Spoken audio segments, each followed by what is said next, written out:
Hello, everybody. This is Hondo Carpenter, your Las Vegas Raiders beat writer on Sports Illustrated and the host of the Las Vegas Raiders Insider podcast. It's terrific to be with you all today. Got a lot of territory we want to cover today.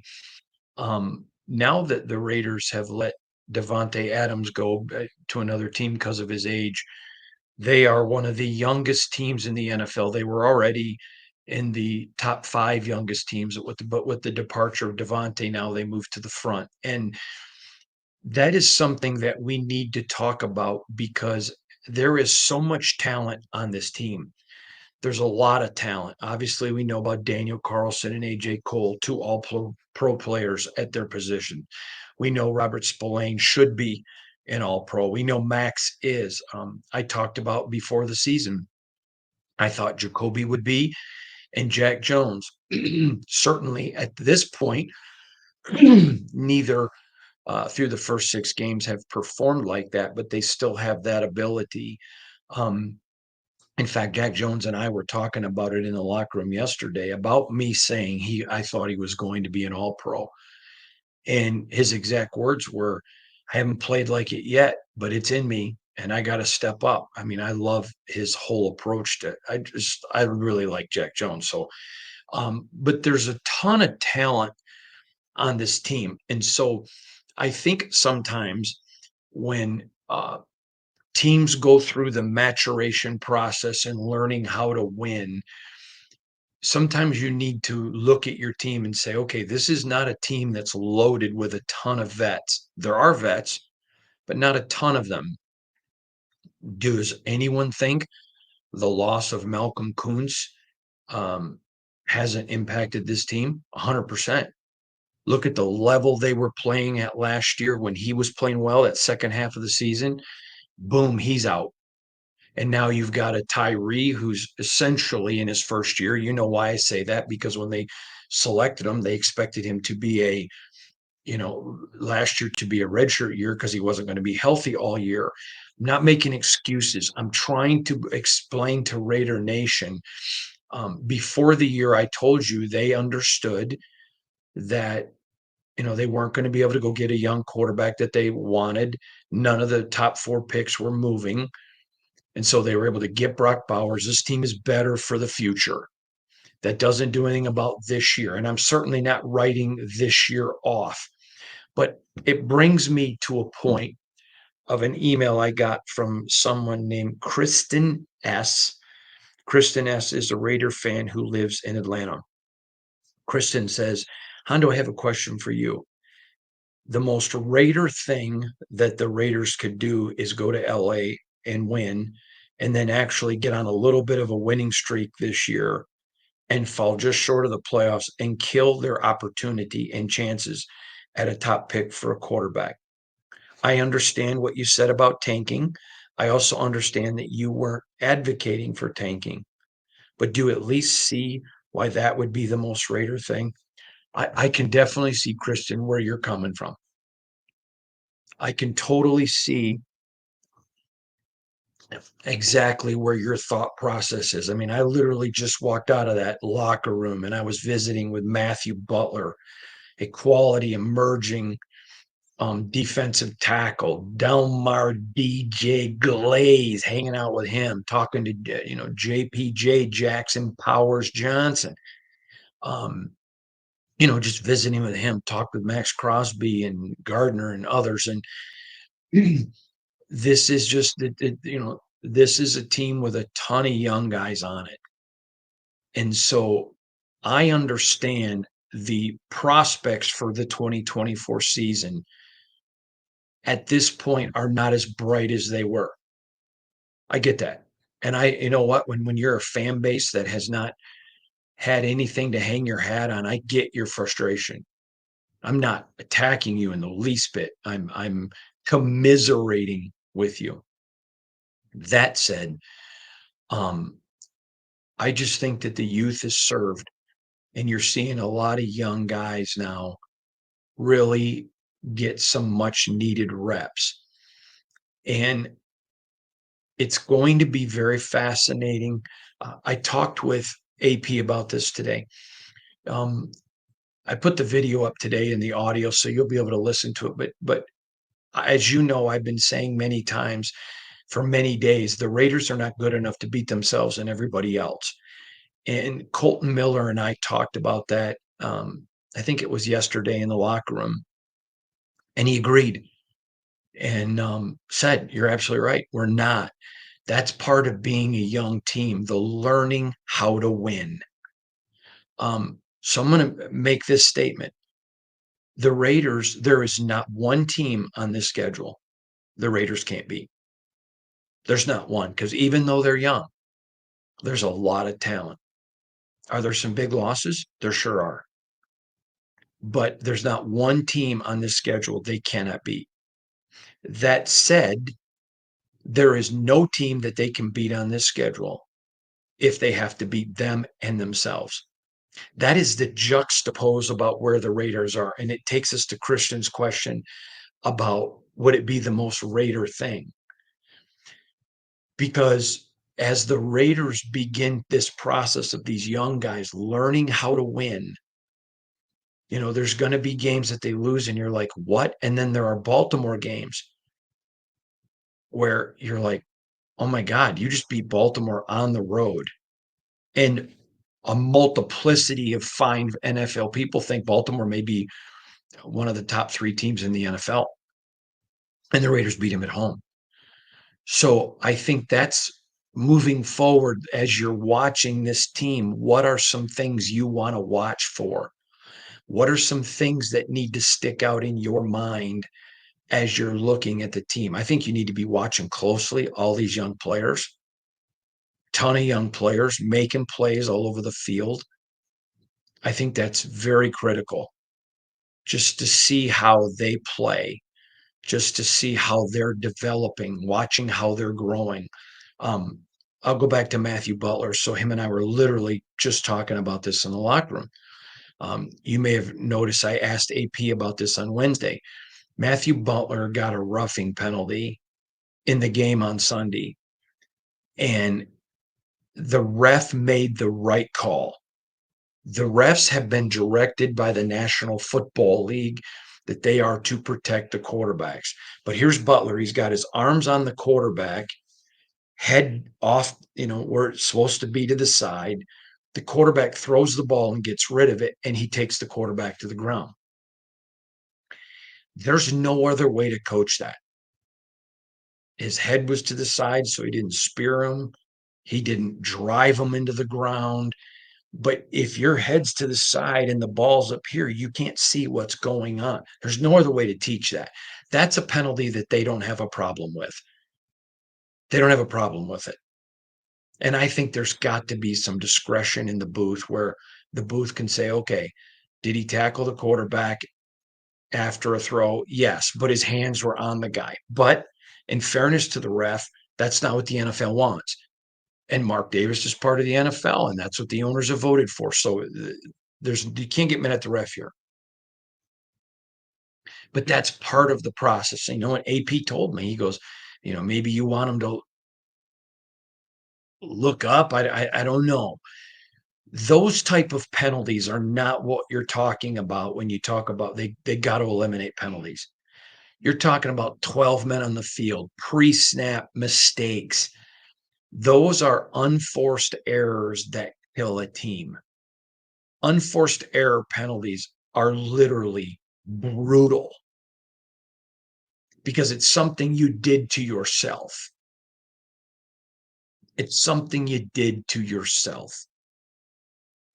I'll give you a quick example just because I think if you put a real world example on it. Years ago, I had all of my car records. I'd done all my maintenance on my car, excuse me. In college, I'm working full time, going to college full time, and I had a mechanical problem on my car. And so I called my dad about picking a mechanic because it was the first time I was away from home. Dad, how do I pick it? And he talked about, have you done all your maintenance? And I have.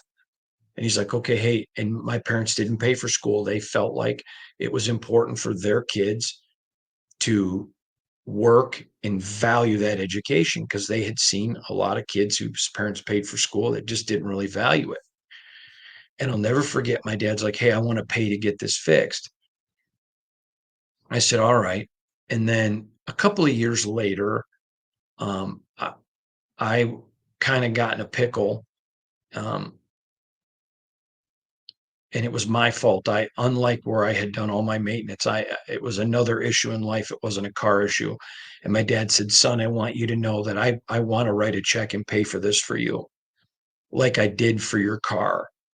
He said, "But this happened because you didn't take care of your business and it hurts. And I need to let you hurt a little bit so you learn from the lesson and you don't repeat it." And he was absolutely right, by the way, 110% right. Okay. There's a difference in penalties. An aggressive penalty like Matthew Butler's, an effort penalty, that's like, your car breaking down, but you've done all the maintenance. But an unforced error is when stuff happens just because you were stupid, just because you were dumb and didn't pay attention. And that is what this young team is struggling with. Now, do I think the offensive play calling has to be better? Yes, but we've seen it be really good. That's the funny thing about my reporting that I've never really experienced it like this. I told you all off season how much I like the Luke Getsy offense, and I really do. And so when it's working and we see it and we're like, yeah, that's what we thought we were getting this year, and they go away from it. It literally makes no sense.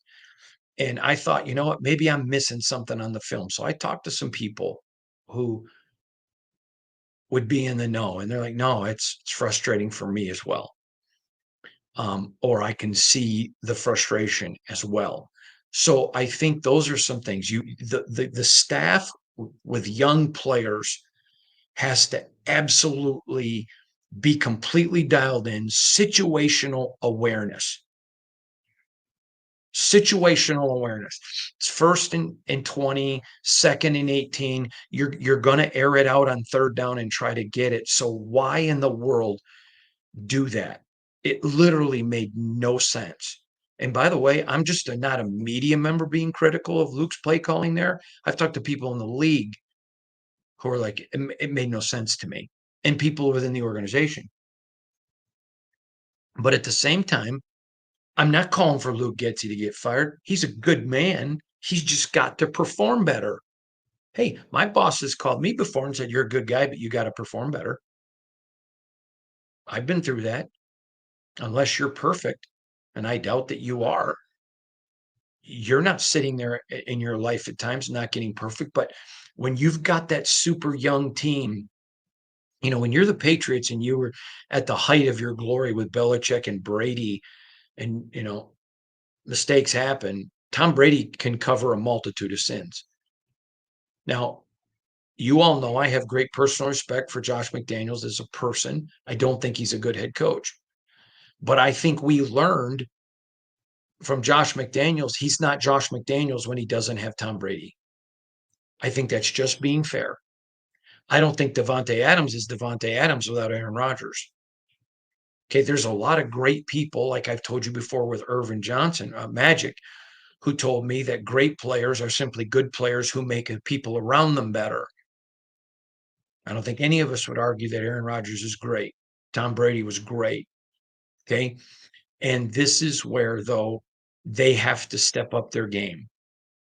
And I'm going to be watching Luke close. I want him to do well. I root for good people. He's a good person, but he has to, because the way the things have worked up to now, it has not been good enough. But this is a young team, and youth is served on the Raiders right now. That is the direction that they're going right now. They're very young with a lot of talent. They've had two tremendous draft classes back to back, and there's a lot of young guys in this. I mean, look at Dylan Parham, phenomenal player, Mr. Reliable. I mean, they stole Thayer Mumford in the 7th round. Jacorian Bennett, Look how well, I mean, he's playing, and I could go through and name a bunch of guys, and at a multiplicity of positions. Jordan Meredith. I haven't even talked to you guys about him, who's shown so much. There's a lot of guys on this team that are Will Putnam, a young pup, not a dog yet, but a young pup coming who's going to be really good. That kid's going to be really, really good. There's a lot of players on this team that are going to be really, really good. And so I don't blame any of you for being frustrated.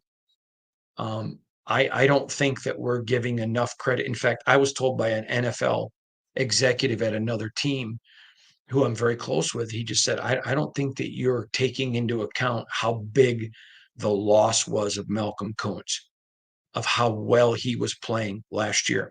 Speaking of Koonce, I got another email from Samuel T, who lives in um, Santa Monica, California. He said, Hondo, will the Raiders still sign Malcolm Koonce to an extension? I would love your thoughts. No, I don't. Well, this is what I believe is going to happen.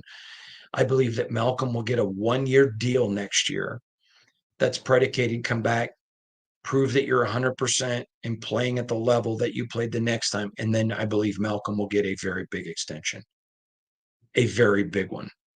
Um, Comparative to where he's been getting paid. But coming off an injury like that, I would be shocked if he got anything more than a 2-year deal. And if I'm him and I'm 100, I don't want it a 2-year deal. I want a 1-year deal. Let me just prove it, and then I want my money. So that's what I think is going to happen there. I think that's pretty much, I would think that's the consensus there. But now let's turn our attention to the Rams. Um, Penalties and turnovers. There's a lot of excitement in that locker room. I just left it. They know Raider Nation showing up. It's California. They know Raider Nation's going to show up. I believe, and I want to see it, but I think there'll probably be a minimum 50-50 Raiders Rams. Now, the Rams are not the Bolts. That's a legitimate, well respected, top 6 NFL franchise, top 7 NFL franchise. But there's going to be a lot of Raider fans in there. And I think this is a chance. I literally asked AP this morning, how you want every win in the NFL, but how big is this one just to end the slide and get a little bit of confidence? And he said it was huge. Then you go right into Chiefs week, man. Is that going to be a week? So a lot going on. Youth is served with this team. And when you're watching the game on Sunday, I really would encourage you to pay close attention to that. Now, one other quick thing. On Saturday, on Monday, I'll be doing another Q&A podcast, answering a lot of questions. You can send me your questions, Spartan Nation Mail, MAIL at yahoo.com. Put in the subject line Raiders Q&A, if you would, please. You must put your name and where you're from. But, we don't take, you have to put your name. Just leave it at that. So, but we're going to do as many as we can, and we'll do that on Monday as well. So, got a couple more really good podcasts coming up, on Saturday, and of course, we always have one on Sunday game day, and I'll be coming at you after the game with my complete recap of the game also on Sunday. So, again, practice is over. The team is moving on. They're loading up all the equipment to make the trip down. They'll head down tomorrow, and going to be a really big game, a winnable game. There's not one game left on this schedule that isn't winnable. But when you're young, you have to learn how to win. And that's where the Raiders are right now. I just want to take a quick second because it's a Friday and let all of you know how much I appreciate you, how grateful I am for you, and just thank you for taking the time to join each and every week on the podcast. I am not entitled, I mean, each and every day, I am not entitled to you um, watching every day. You choose to. I don't take it for granted. I'm not entitled to it. And I want you to know I appreciate you. One other quick announcement, getting a lot of feedback on our Devonte Adams in-depth article. It's coming out. It's going to come out on Thursday of the bye week at 12 noon Eastern. I know a lot of people asking why. It's because it's a massive amount of writing, and we're getting some more even details as we speak, just kind of how the whole thing ended. I'm getting some people who are a little bit more willing to talk because um, he's not here to paint in the picture a little bit more. I think it's going to be a fascinating article. Again, that's coming Thursday at noon of the bye week. So from me, and Zeke's around here somewhere here at the facility, thanks for joining us today. We'll see you all tomorrow. God bless you, everybody.